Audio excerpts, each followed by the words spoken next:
Well, good afternoon, everybody. This is John Ellis and Alex Ricky Gonzalez. I just called myself John Ellis. That's kind of funny because I was thinking of you, Alex. This is John Alex and Ellis Ricky Gonzalez. That's a strange name. Today is an Office Hours Friday edition, and this is going to be a really fun one, everybody, because we today are going to be talking with one of my bestest friends up here in Portlandia, a true Renaissance man, lightsaber builder, and look at that. The dang preview started again. I swear to gosh, Alex, I had this shut down to no audio. But what happens when you do a YouTube live stream is it restarts the stream on you. So, all right, let's finish this intro that I biffed already. John Elmirall is one of my bestest friends. He's a crazy man. He writes. He's a physical trainer. He does lightsaber building. He's taught me more things about a wider array of things than I could possibly imagine. Phenomenal guy, and he was the original prototype for the Wise writer. John was a writer who I said, okay, let's figure out how we take what you're doing and self-publish and make it work on the web, because the model that currently exists doesn't work. So we're going to talk to John about what he did to balance his offline and online worlds, which is something writers have a hard time doing. But first, let's talk about sponsors. So the following program is brought to you by Wirecast because we use it. This is what a produced hangout requires. You can't do this kind of stuff with just a hangout or an HOA. You need YouTube live stream and you need good software. We use Wirecast. If you want to learn how this works, contact Alex and I. This is what we do. It's also brought to you by Hang 3 Productions. That's the little production company that we've created to help other people do this stuff. And by Google, because without their array of services, we wouldn't be doing this. And lastly, by Wheatmark Publishing, and I didn't get their logo in here, and Attila, I apologize deeply. Wheatmark Author Academy. They are a company that does they do independent publishing for authors, and we're working with Attila and Grail at Wheatmark, and we're going to bring their authors in. We're going to do shows with them. We're going to have all sorts of fun. I've been talking with them for a long time, but we'd like to just welcome and thank Wheatmark Author Academy for being a sponsor of the show. Here is me and John Elmirall. Hey, John. Hi. And here it's me, John, and Alex. Hey, everybody. How you doing? Hi. So Good. I know this is a different show than normal. I don't have my perspective shot. I can't turn and look at John on the big screen. Actually, you are on the big screen, but I don't have a camera set to do this. For some reason, the Blackmagic intensity boxes were acting a little funky today and didn't want to connect it. But have you guys? I can't remember. John, Alex, have you guys met before in a hangout? I don't even remember. We have spoken before, but we have not met in person. Okay. No, thanks to his connection, it was not my fault. I just want to throw that out there. All right. Well, we're going to talk about a bunch of stuff. First, I just got to tell everybody, this guy right here, John Elmirall, came into my life, I don't know, what was it, 3 years ago, 4 years ago? I don't even remember now. 5, I don't know how long it's been. I was a wreck, and this guy helped me get my shit together. He was my personal trainer. He was a confidant. He helped me understand my addiction, and, I'm an alcoholic. I'll just say it right there. John's helped me with that. He's got his own story. And he writes addiction memoir and young adult fantasy fiction. We're going to talk about that. But I just want to let everybody know this is the kind of human being that I don't mind. This is the kind of human being you stand up and go, hey, this guy's awesome. So John Elmirall is awesome, and I just got to say that. There's a lot of awesome people in Google Plus, and I'm so glad that he's one of them. John, tell me. I don't know. You've been on this interesting journey with your writing, with your book. Where are you at now, and how did you get to the point you're at right now? Let's start there. All right. Well, first of all, thank you for those kind words, man. That means a lot to me. And if it weren't for you dragging me, kicking and screaming into the world of social media, I wouldn't be half as far as I am now. Well, thank you. You're good at it. So did you want my current sit rep? Yeah, I mean, just like, I know you've been working hard on Artifacts of Dama, but I also know where it started and how you ended up with a complete rewrite. So, Hmm. I don't know. Take it from where you want to take it. Well, after a few years, equal time spent writing the book I wanted to write, and then equal time conferencing and pitching it and seeing that other half of the publishing world, I decided it was in my best interests to take everything I've experienced and written so far as a big research project and to start the whole thing over from the beginning. Hmm. And it's been a revelation. So this is after writing. I mean, you wrote tons of stuff. You had the thing finished, right? Mm-hmm.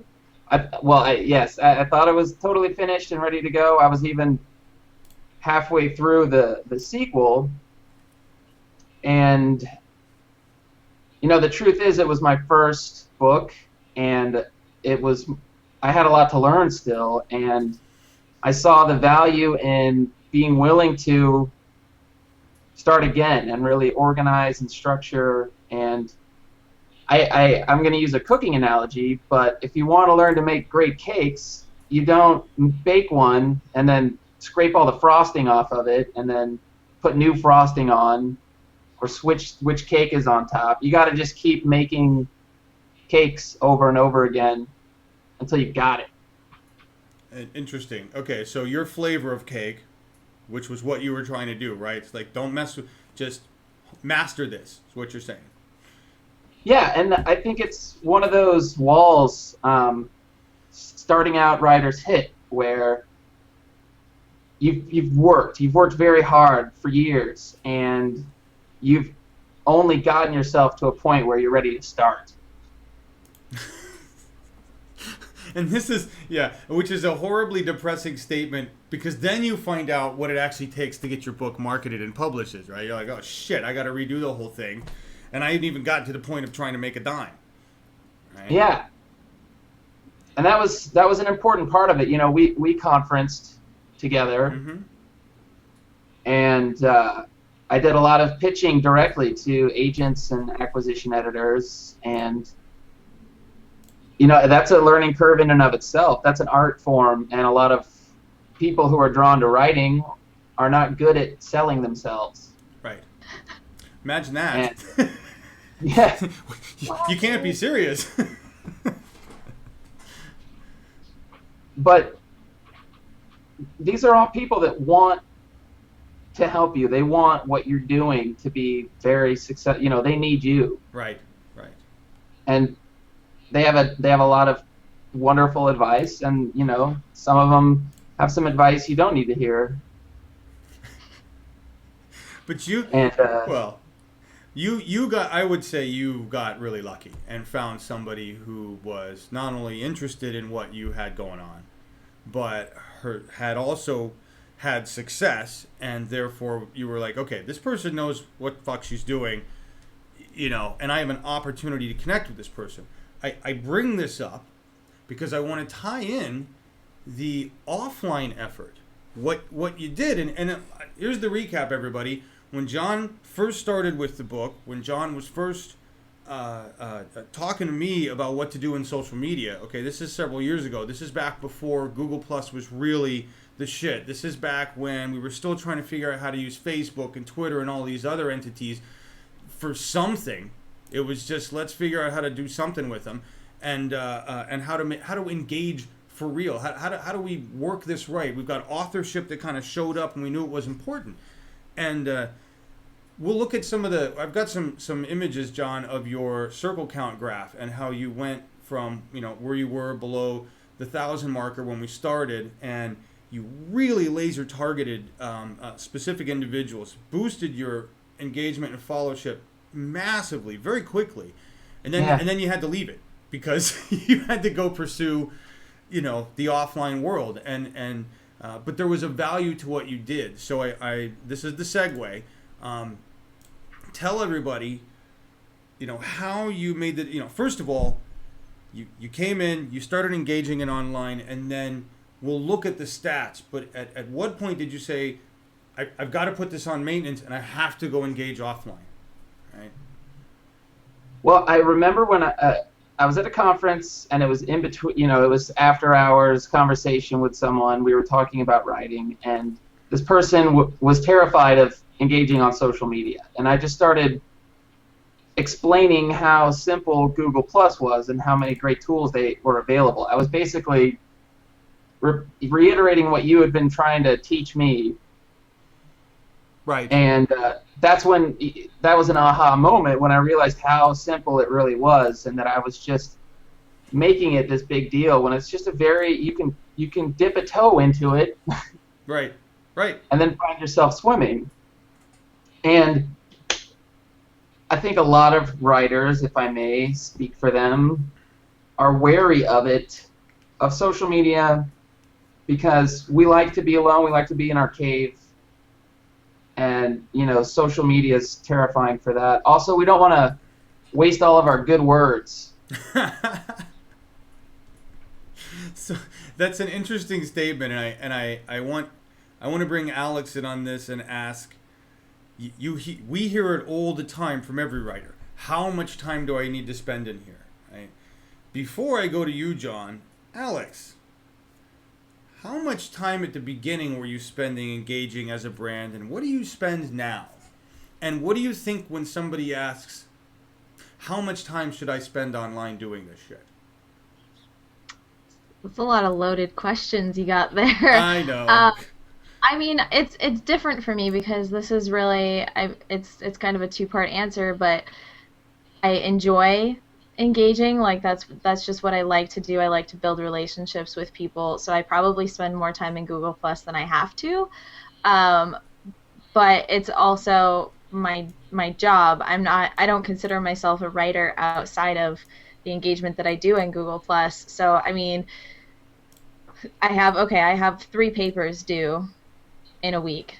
I'm probably going to spend a significantly less amount of time in Google Plus this next week than I normally would, because I just don't have the mental capacity to write 3 papers and write a bunch of extensive posts for Plus. But when I first got into Google Plus, I was in here constantly. Like, I literally lived in Google Plus, because a lot of it has to do with, if you're the first person to pick up a really significant post and reshare it, you're seen as more of a thought leader. If you constantly maintain a comment chain with a significant person, they see your name a lot, so they might circle you. So in the beginning, you definitely spend a lot more time than right now. I'm not so worried about taking some time off next week to do what I have to do, because I have my relationships. They all know that I'm a graduate student / teacher / voice of SEOWiSE, so most of them are understanding at this point that when I'm not there, I'm probably doing something. I'd rather be in Google Plus, but it's something that I have to do, so they, I'm forgiven because I spent so much time building those relationships in the beginning. So when someone asks me how much time do I have to spend in Plus, it's really, what do you want out of it? What do you want out of Google Plus? Are you there to just send out a one-way message? Then don't spend any time in there, because you're not going to get anything out of it.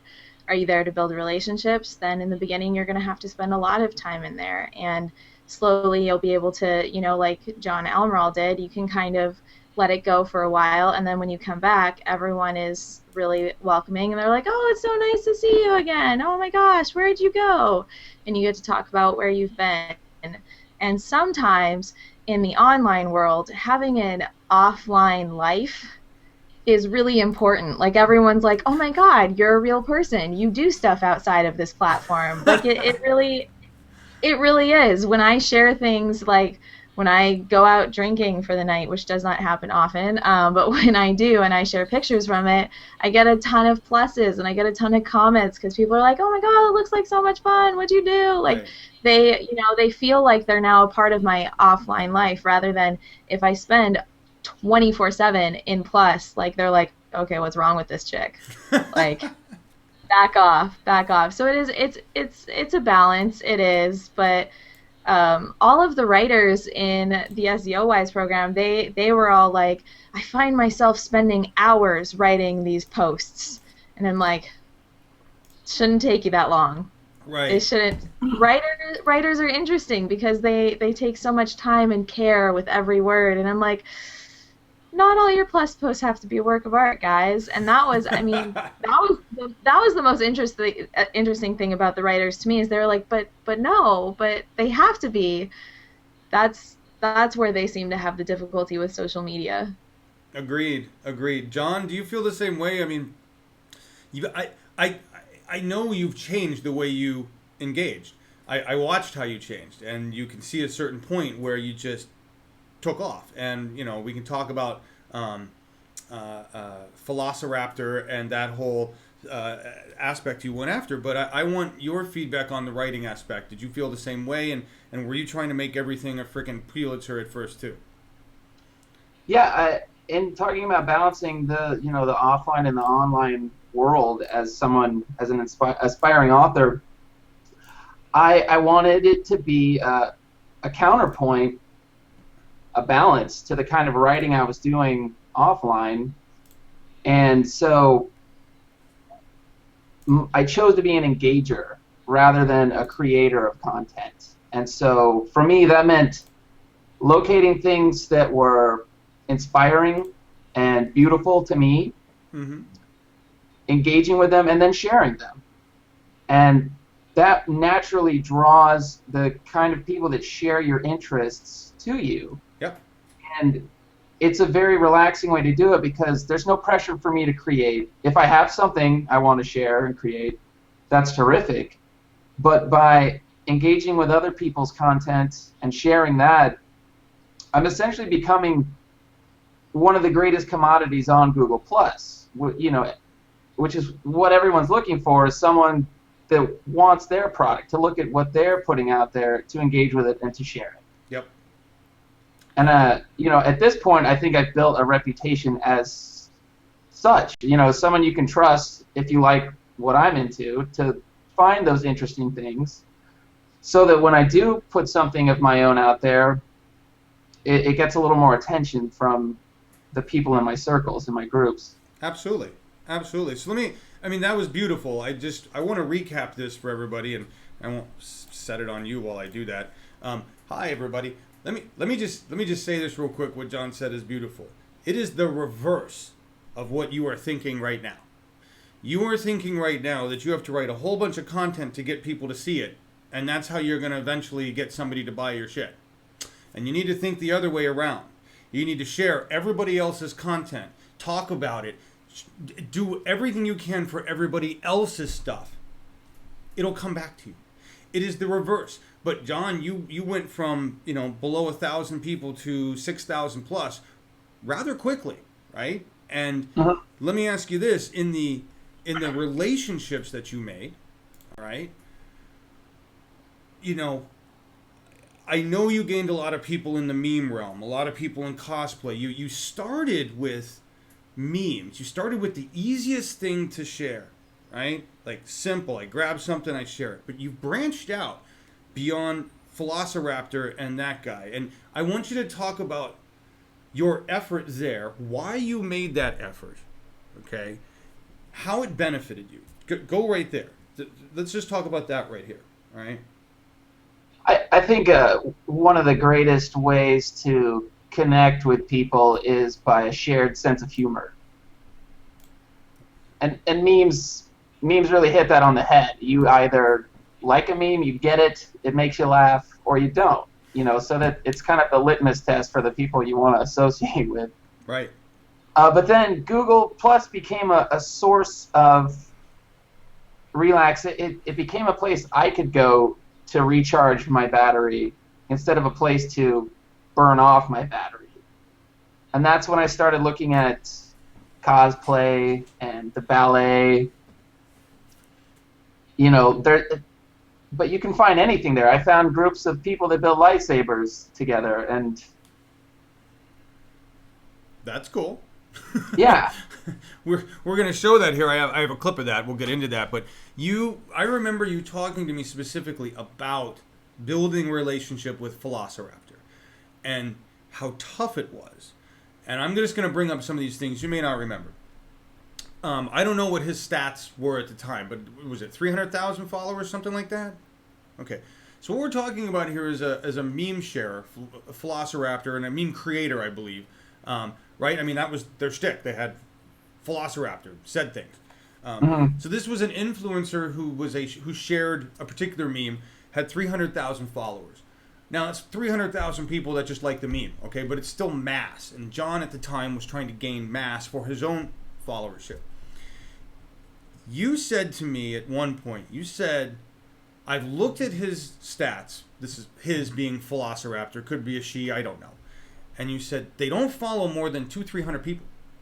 Ever. And I want to be one of those persons. And you made it a point to do what you had to do to gain his interest so that they would add you. Right? And that was like your goal.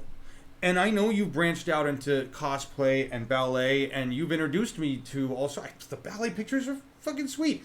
I don't personally like ballet, but I'm very much into physicality, the human form. I mean, you and I have talked about it all the time.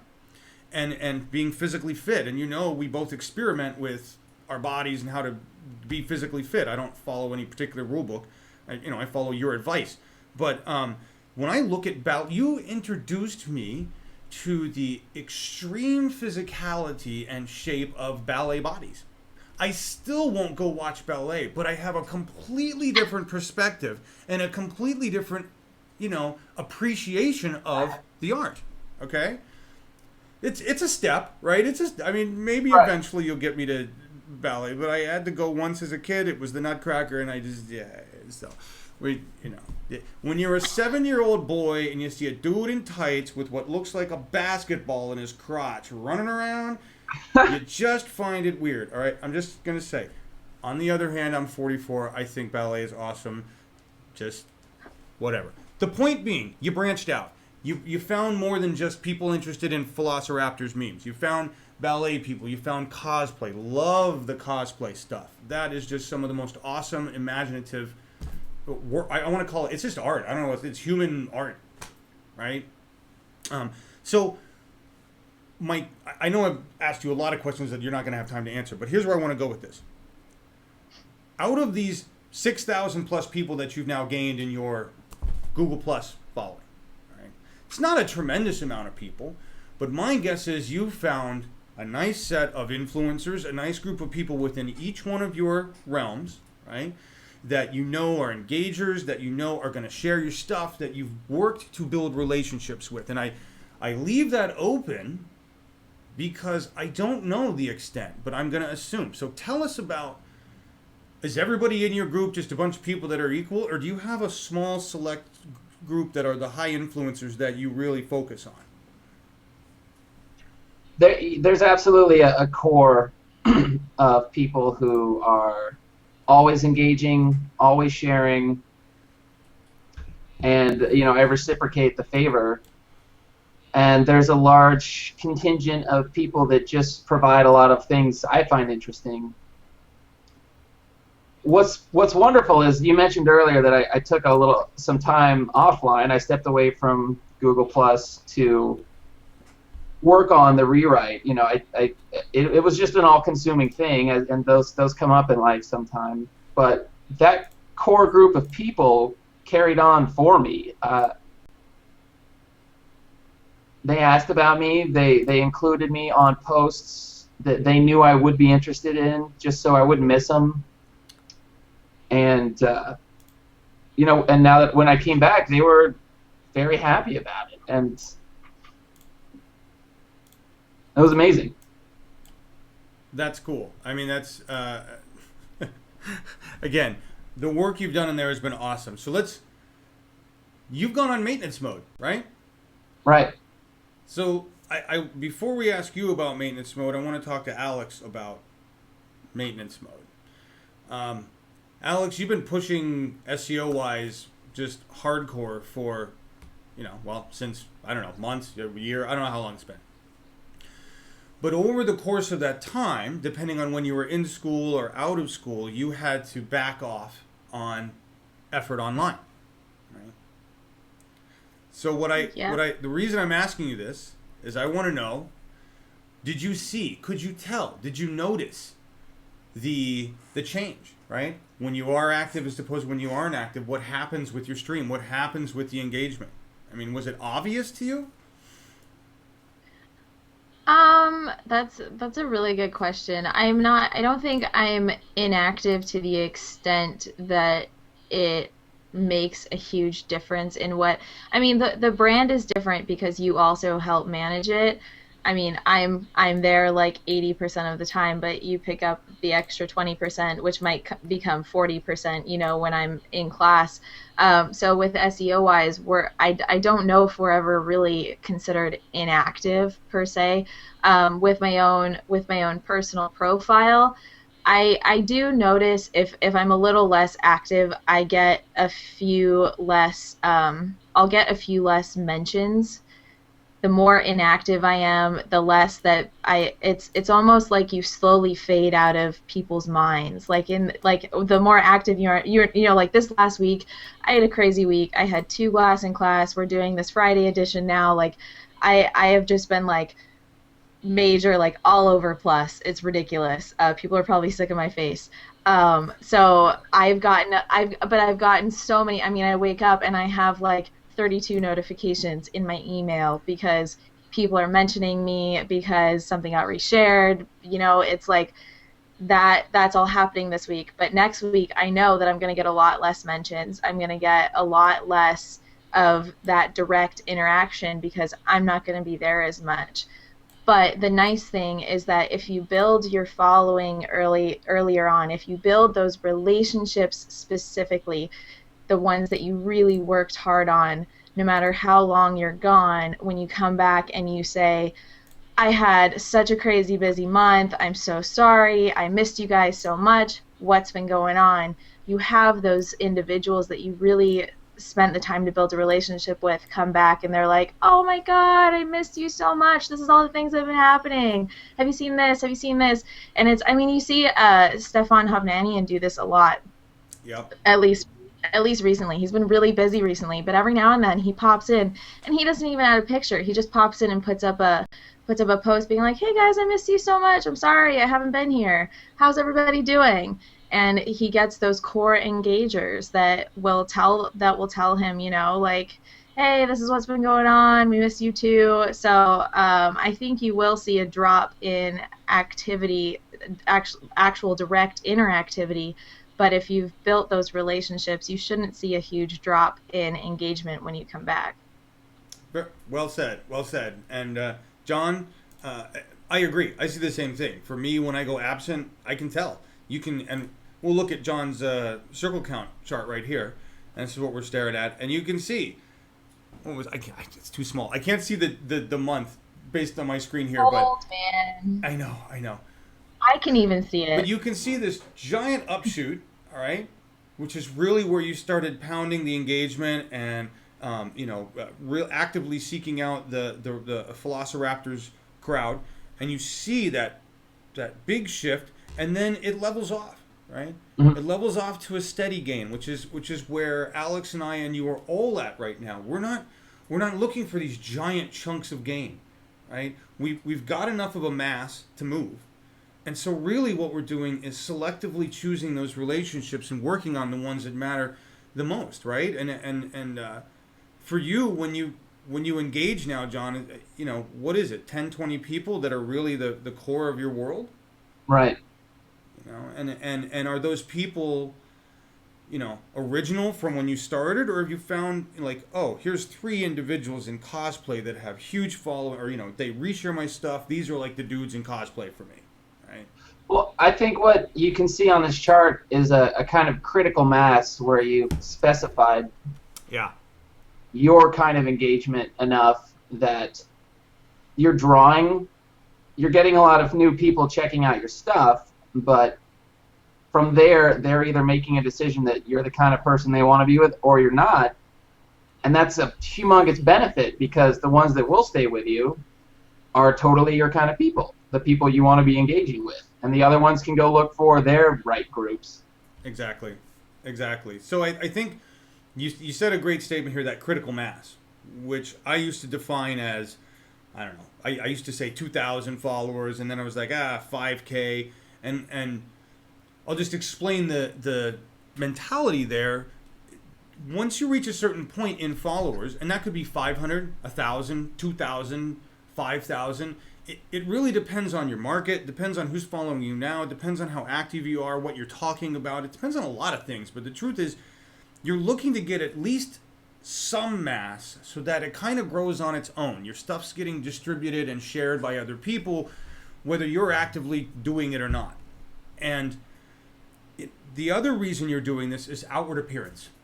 All right? We all talk about influencers and looking like an influencer. And yes, Alex, we can talk about the big dog, little dog thing and Dustin W. Stout and how everybody talked about you don't have to be a big dog and blah, blah, blah.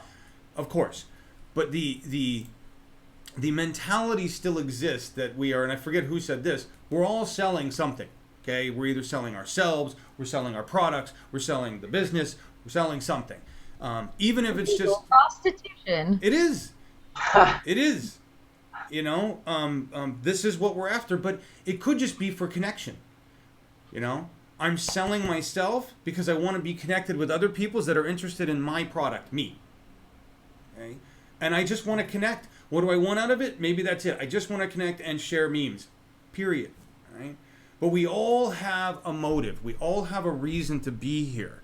And that's what drives other people. So when I come into Google Plus for the first time, or when I see John Elmirall's meme show up across my stream, and I don't know who the hell he is, if I'm just looking for friends, I may not give a shit how many people Almirall has following him. And I'll go, he's a funny guy, I'm going to follow that.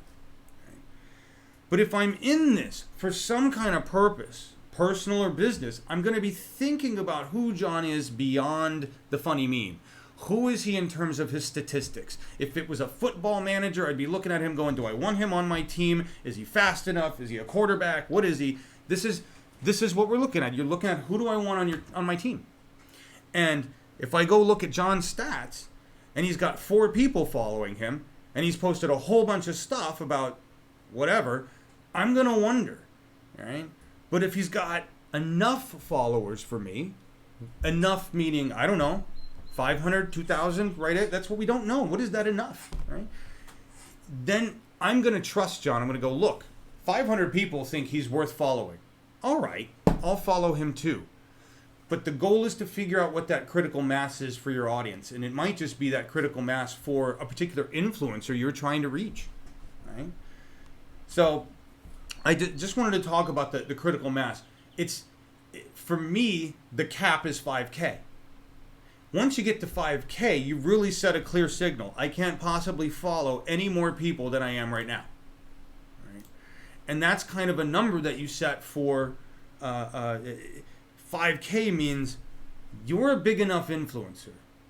I'm going to follow you because you're useful. And 4,999 other people thought so too. But I can't possibly expect you to follow me back right away. I have to earn that. And so that's basically the position you put yourself in when you've earned that many followers, is you are at the position of saying, I have enough leverage, I have enough influence that you need to earn my following back. And it sounds egotistical and whatever, but it's not. This is just how the game works, right? Alex and John, I'm going to start with Alex and go, let's just take this into a place where we're not going to get hurtful, but let's just talk about how much time and effort you put into building a relationship with Martin Shervington. Okay. I mean, it wasn't just Martin. I put a lot of time and effort into a lot of my relationships, and so it's just some of them tend to be more responsive early on than others. Like David Amerland was responsive immediately, but I mean, to this day, I put a lot of effort and time into that relationship. I always take the leap to read his entire article because I respect him and I trust him as an individual. I took months from the beginning.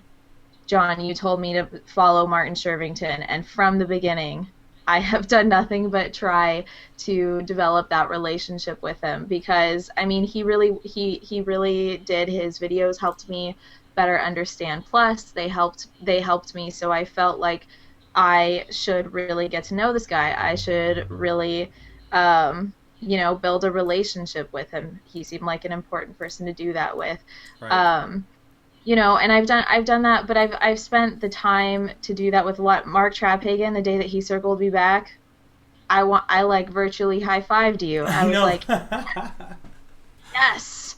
And the day that he circled SEOWiSE back, it was just, which was before me personally, but it's okay. I didn't take it personal, Mark. It's just all of those relationships, I still to this day take time to maintain them. Right. Because they're important to me. And I think it's interesting that you talked about this idea of like, if someone has a critical mass of followers, because I now circle people, maybe in the beginning it was based on their, like Mark, Martin, David, they all have a lot of followers. Fair enough. But now I circle people based on who recommends them. Like David Sunday Reed. If I see someone in there that I don't know, I'm like, oh, that's interesting. I don't care how many followers they have, because I trust David and I trust his judgment. So if he thinks this person is worth reading, then maybe I will too. And then I'll go and look at their about page. And then it's like, have they filled out their about page? What are they posting? Are they resharing posts? Are they just posting their own stuff that I don't want to look at? That's how I find my followers now. Wow. And I would say I've changed the same. I'm no more about critical mass. I mean, obviously, I've kind of been stagnant around the same numbers. I gain 10, lose 20, gain 50. It's crazy. John, for you, how do you choose who you follow these days? Is it, or are you even bothering? Are you just, are you working more on curating individual relationships, or are you looking out and hunting and picking, people to follow? Right now, I don't have to search out people to follow anymore, and in fact, it's more of a process of choosing between the highest quality content providers now. I have so much good stuff coming through my stream, right, that my standards are going up. Ah, interesting. Which is in itself pretty wonderful, because there's things that everyone shares, and then there's little nuggets of wonderful that kind of go under the radar. But if you can align yourself with the people who are good at finding those, and then you be a person that finds those yourself, that's a very powerful position. Agreed. I don't think I answered your question though. That's all right. It was about how you pick and choose. You don't really look for it anymore. You right now you've got an influx of your supply is huge, right? You've got good content out there to share, which is what you need, and that sharing will grow your influence around the space. And you're really not looking to find anybody new that you need to find, right? Right. Well, you asked how much time is spent. Yeah. And at the beginning, I was putting 2 or 3 hours in a day. Okay. A lot of that is I was learning how to use the tools. Right.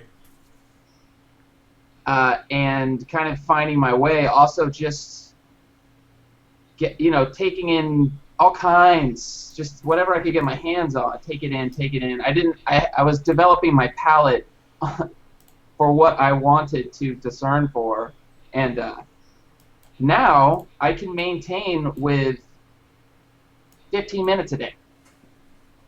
That's pretty cool. That's efficient.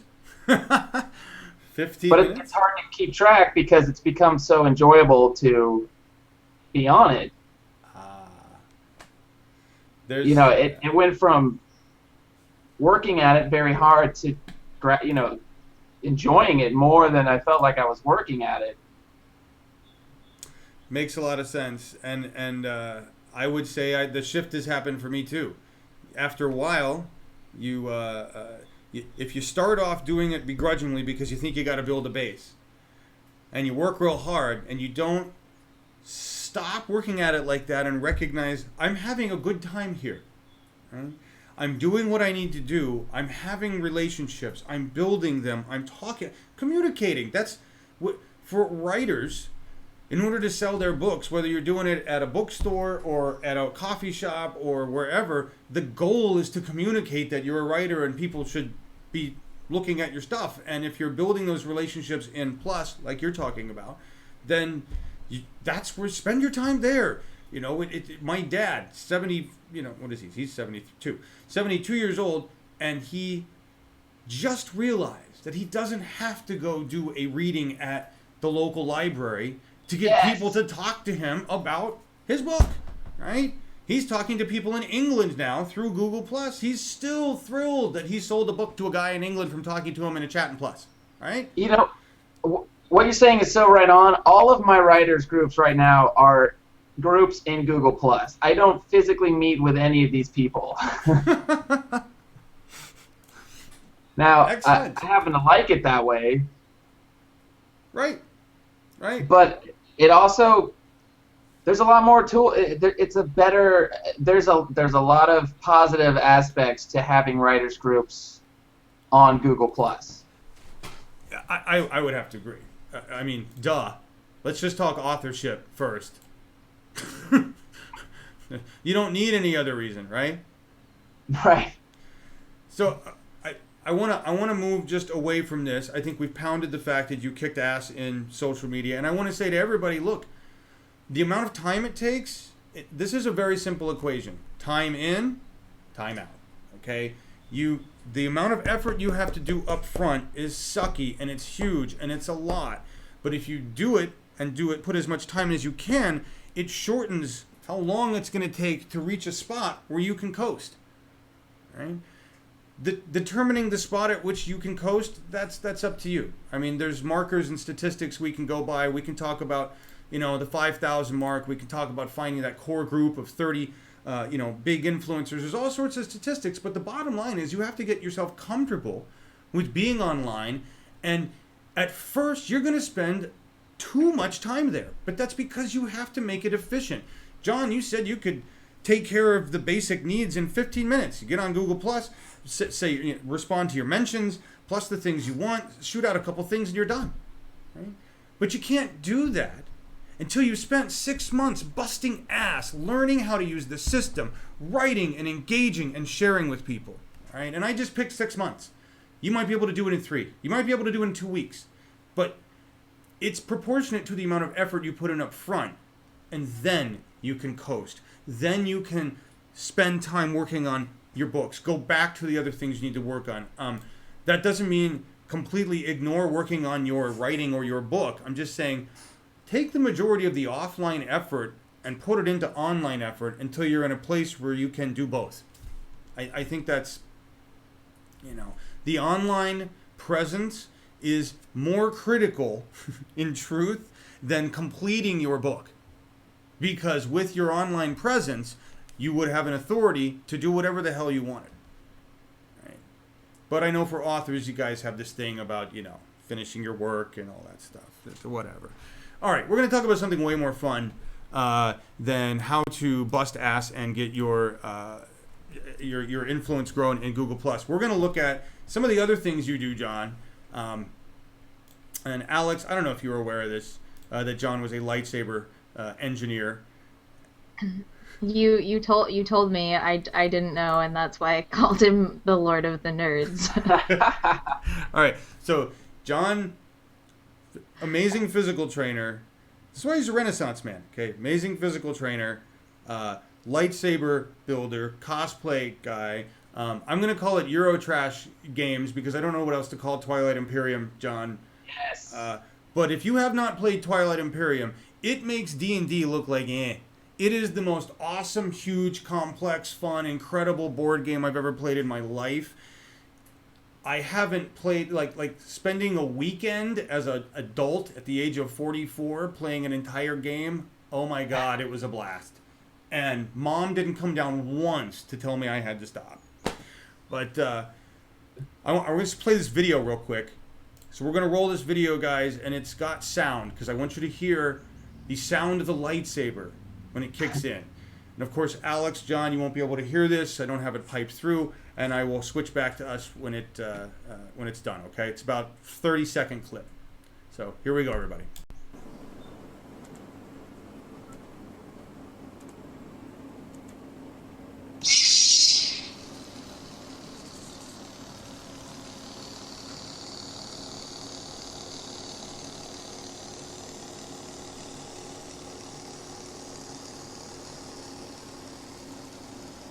It's just making the buzz sound now, John. But this is the one with the crystal chamber.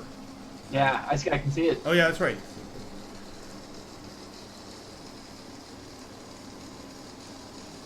Ah, gorgeous.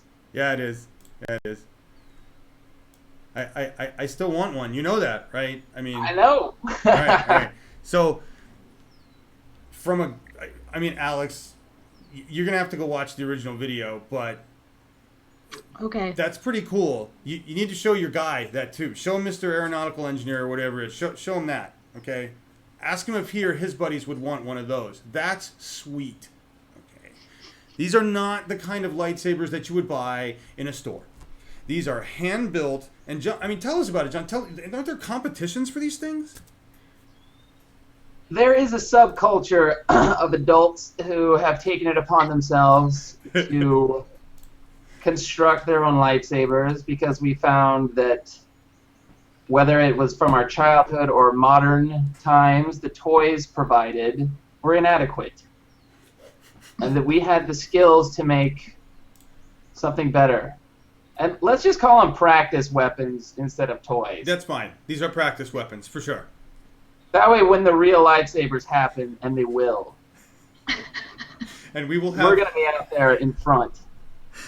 We will have an entire planet full of right hand, missing left hand dudes. We will... Great. My prospects are gonna go from what is like this to like this. Yeah. Fantastic.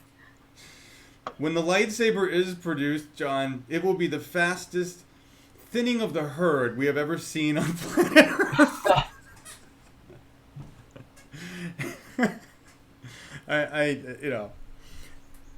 You are absolutely right. But most of these are used for what? Cosplay, for going to conventions, right?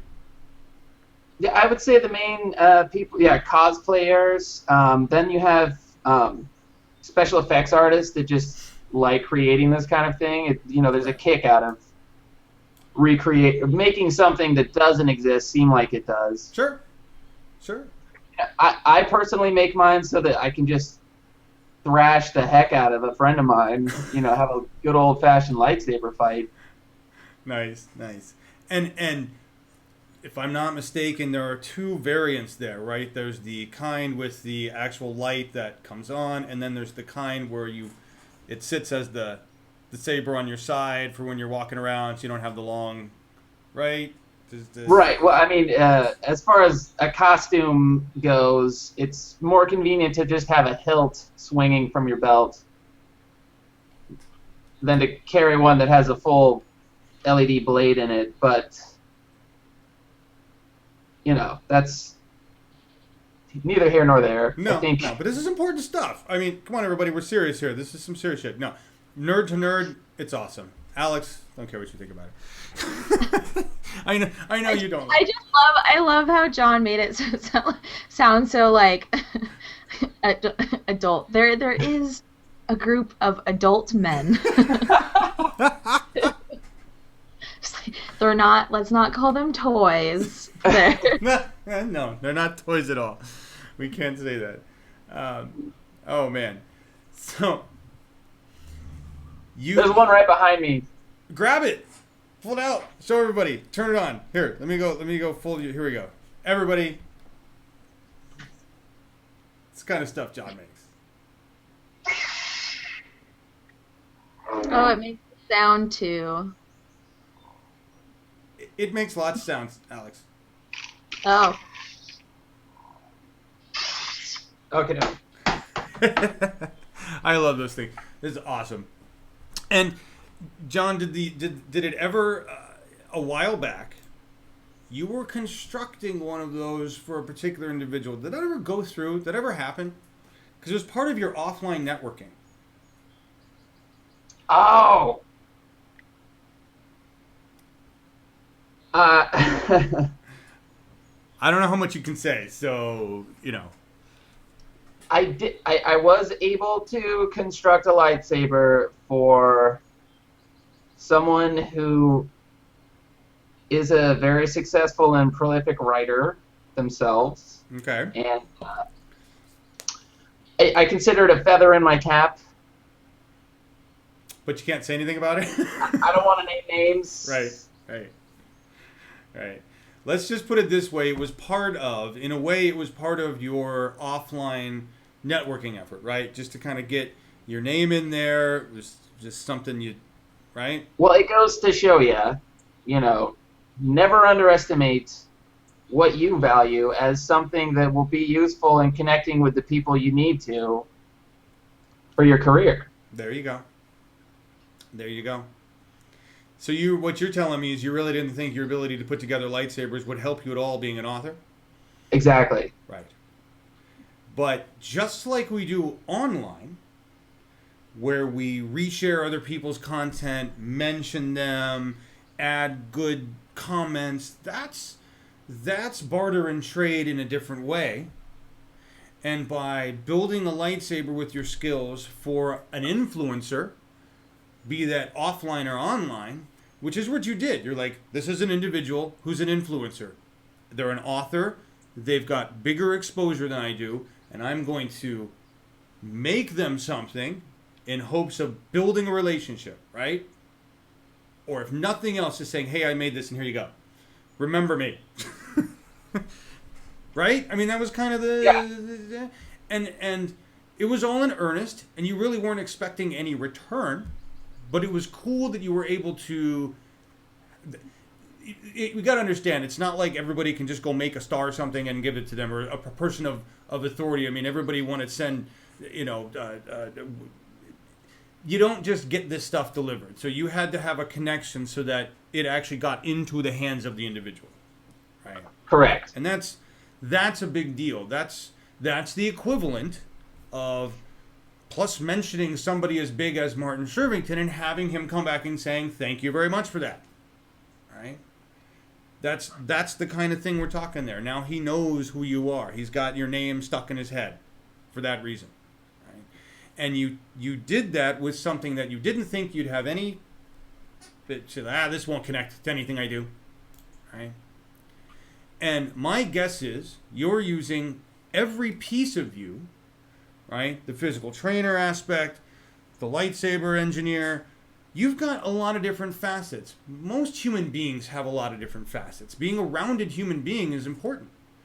But I think what we're all discovering is that we can't just punch about our business. You have to show everybody these other pieces. You never know what it's going to bring to you. You don't know who that's going to attract. That you had no idea that person would be an influencer for you, or that person was going to be your champion. Right? And that's the reason why what we do in here is about our roundedness, right? Right. What you do and how you do it are all just ways of expressing why you do it, why you do what you do. And that's where people truly connect, and that's where trust is really built. It's when you have that sense of, me and this person have the same reasons for what we do, whatever they are, from baking cookies to, bowling clubs. Why we're engaging in that is similar. Yes. And Alex, I think you hit on that earlier, right? That you were sharing other things. The fact that you baked cookies or vegan, or, I went out and had drinks with the girls, and the engagement that you got back on that stuff was big, right? Yeah, but I think John also, when he talks about why you do what you do, whenever I talk about being the voice of a brand, I always talk about it has to be a part of you. You find the part of you that connects with what the brand represents, and then you just like amplify it like crazy when you're the brand. So if you can't find a part of you that that brand represents, then you're not supposed to be the voice of that brand. So when he talks about this, you know, all of these other things that you post really say something about who you are, and in turn it really can explain, you know, it explains why John's an author and why he writes about fantasy, or, you know, it's like all of these different aspects of him explain why he does what he does for what we would call for a living, you know.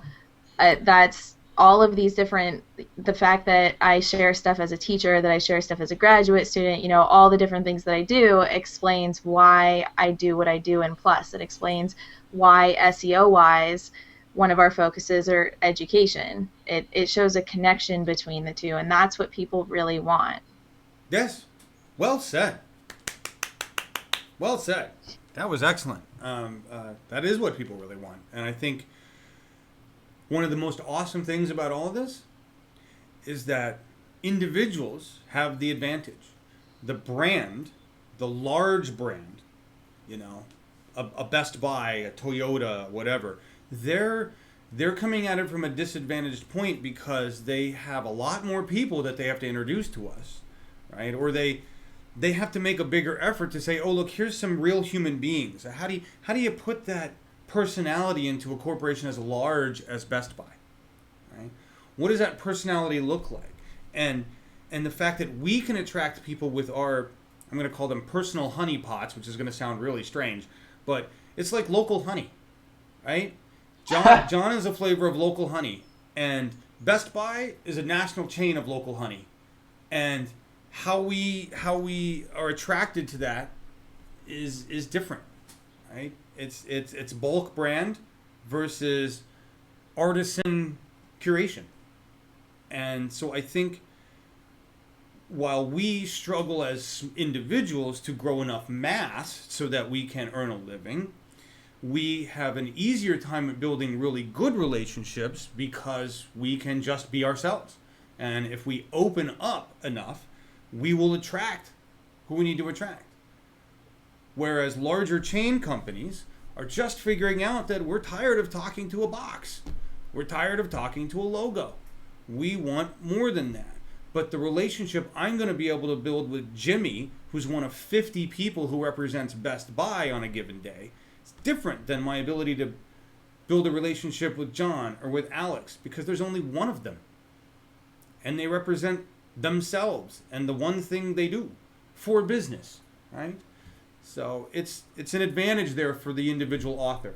It's an advantage in that sense to be an independent publisher, because then you're not lumping yourself with a brand of generic books.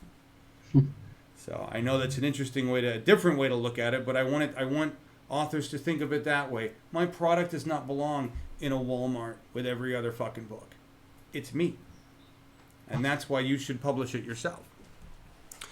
Hey, Alex, I didn't ask. Do we actually have anybody who's watching today or made a comment, or is Todd around? I haven't seen anybody. I haven't gotten any comments yet on either. I've got both this time, both the YouTube event and the Google Plus event open. Sweet. So I don't have any comments. That's all right. Today.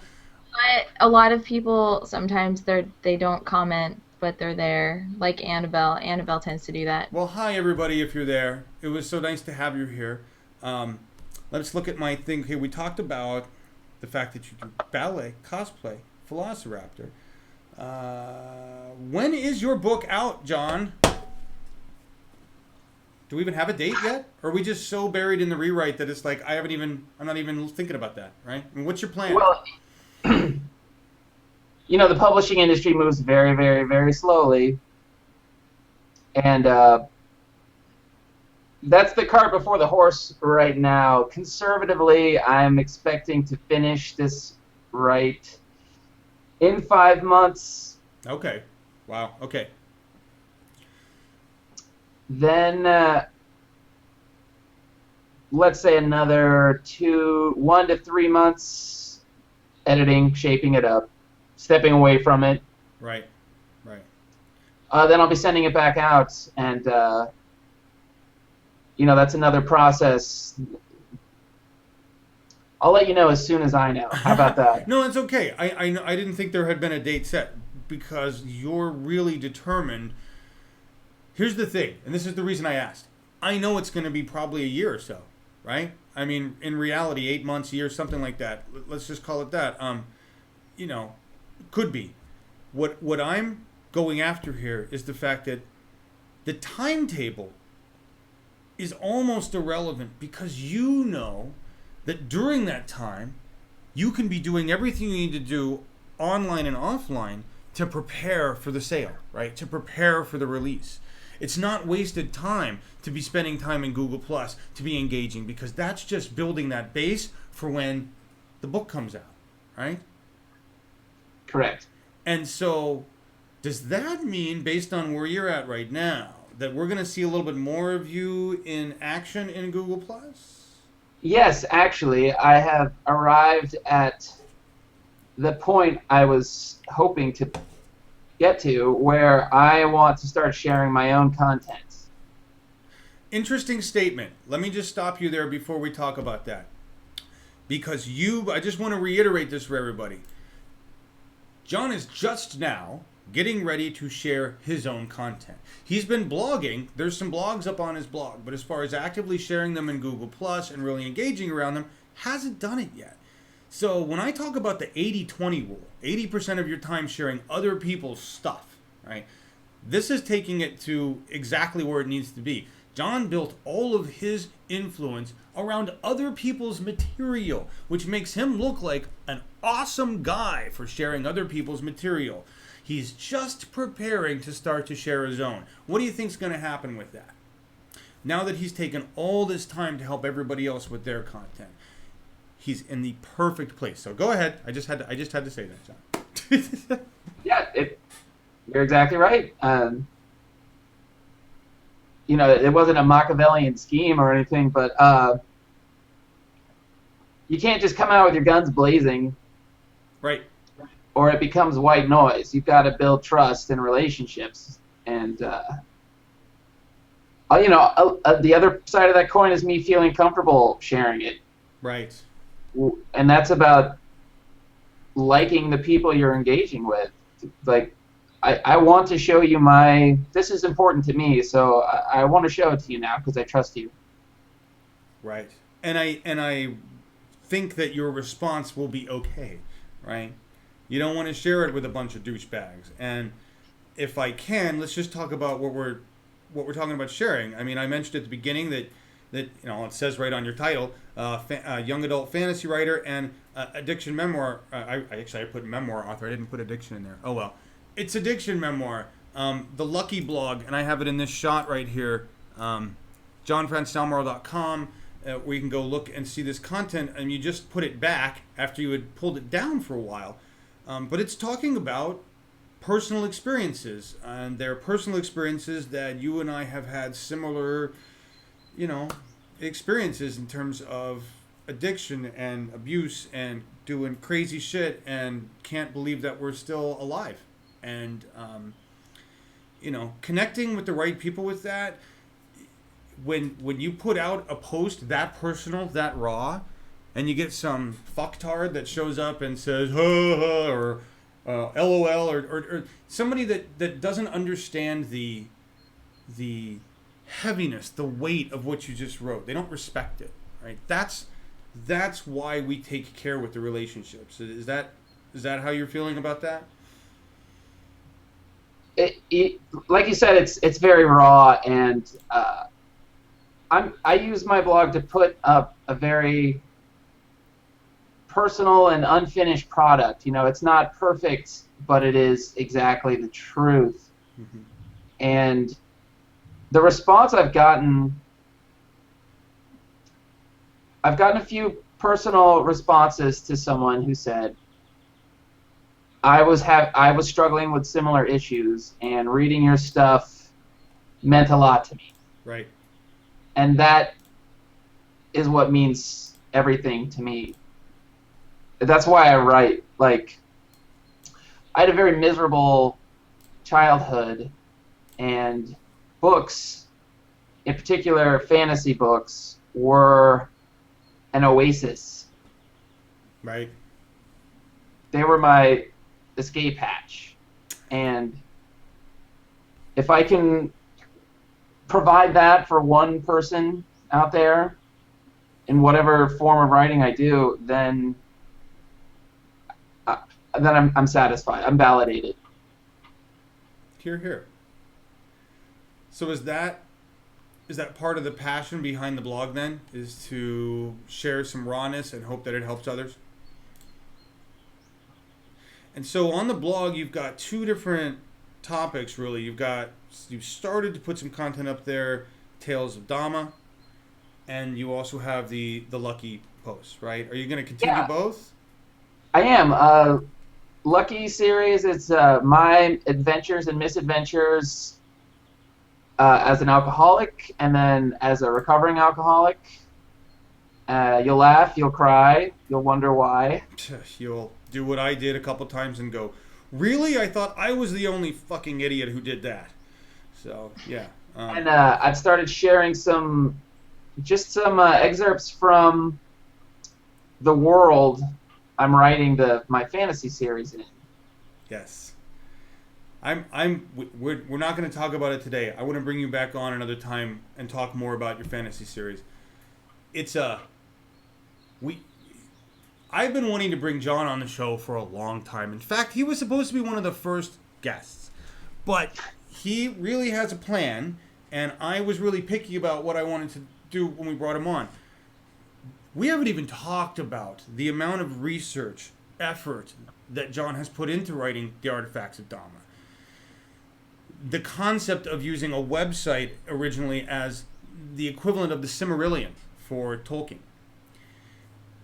The idea of taking the time to shape an entire world before you release the book. And that's really what John is working on here. It's kind of an epic proportion thing.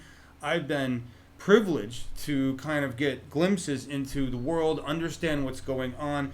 John and I have built websites, removed websites, hired other people to build websites, and in the end, my God, at some point, I know this book's going to come out and it's going to be the most awesome fantasy book ever on planet Earth, because of the amount of time and care that's been put into it. But I think we're we're good here. I mean, we're at 2:26. I know we've run over an hour. We'll probably end it. We haven't had anybody come in for conversation, but that's okay because this is web broadcasting. We'll get engagement on this. Is there anything you want to add before we knock off here to tell everybody about things you've got going on or things you'd like them to engage on or any of that stuff, John? No. All right.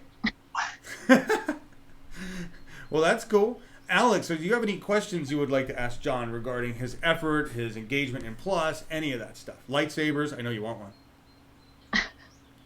I mean, I do want one just so that I can be like, yeah, I know the guy that made this. That's really the only, I can show it off to all the nerds that I know, which are many.